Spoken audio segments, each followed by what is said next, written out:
panahon, may isang batang babae na nagngangalang Candace na walang ibang ginawa kundi ang magreklamo.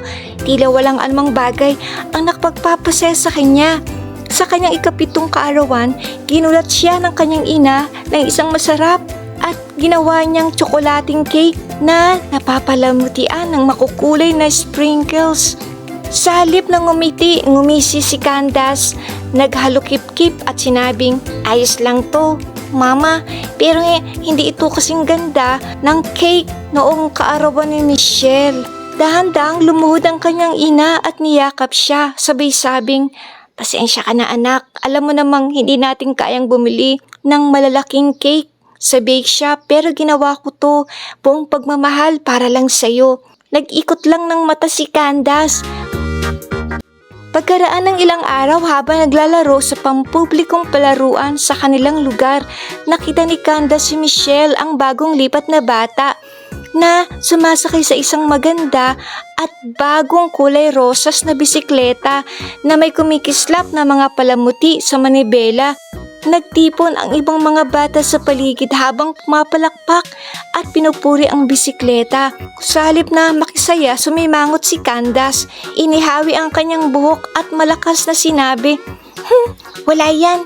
Bibilan ako ni Mama ng mas maganda at mas mabilis na bisikleta. Tignan niyo lang."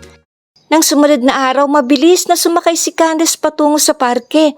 Pinagmayabang ang kanyang bagong bisikleta. "Mas magandang aking bisikleta kaysa sa'yo, diba?" Pagkatapos noon ay umalis agad siya na nag-iisa.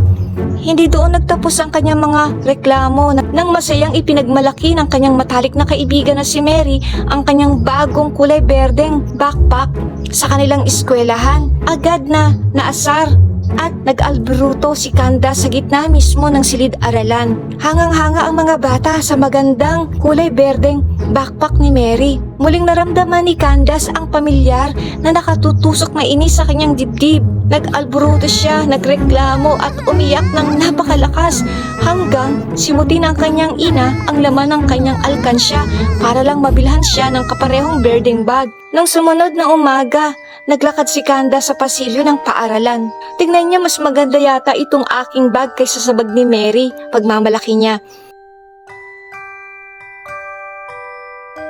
Inakala ni Candace na ang pagkakaroon ng pinakamagagandang bagay ang magpapasaya sa kanya. Ngunit sa halip, ang kanyang pagmamayabang ay nagpalamig sa kanyang puso at nagpalayo sa kanyang mga kaibigan. Hindi nagtagal na pawi ang mga tawanan tuwing hapon at wala nang nag-iimbita kay Candace para maglaro ng habulan o magluksong lubid. Isang maliwalas na hapon, habang paunti-unting lumulubog ang araw, nag-iisang nakaupo si Candace sa isang upuan sa parke. Pinagmamasdan niya sina Michelle, Mary at iba pang mga bata na naglalaro at nagtatawanan na magkakasama. Isang tahimik na luha ang pumatak sa pisngi ni Candace.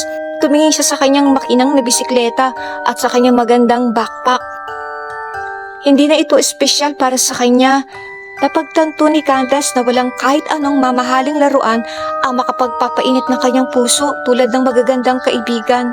Hinihiling niya na sana ay nagpasalamat siya sa kanyang ina at sana naging mabuti siya sa kanyang mga kaibigan. Tumingin sa ibaba si Candace, isang matingkad na pulang bola ang dahan-dahang gumulong patungo sa kanyang mga sapatos.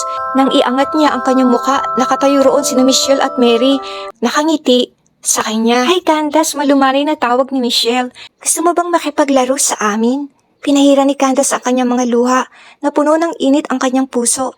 Hindi dahil meron siyang pinakabagong laruan, kundi dahil sa kabutihang ipinakita sa kanya ng kanyang mga kaibigan. Gusto ko," bulong ni Candace. Ngumiti siya, isang tunay at tapat na ngiti sa pagkakataong ito. "At salamat sa pag-iimbita niyo sa akin."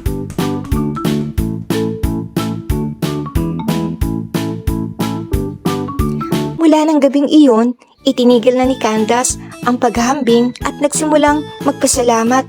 Niyakap niya ng mahigpit ang kanyang ina sa bawat maliit na regalo. Masayang ibinahagi ang kanyang mga laruan at natuklasan ang pinakamatamis na lihim sa lahat. Kapag ang iyong puso ay puno ng pasasalamat, laging marami kang maibabahagi sa iba. The end.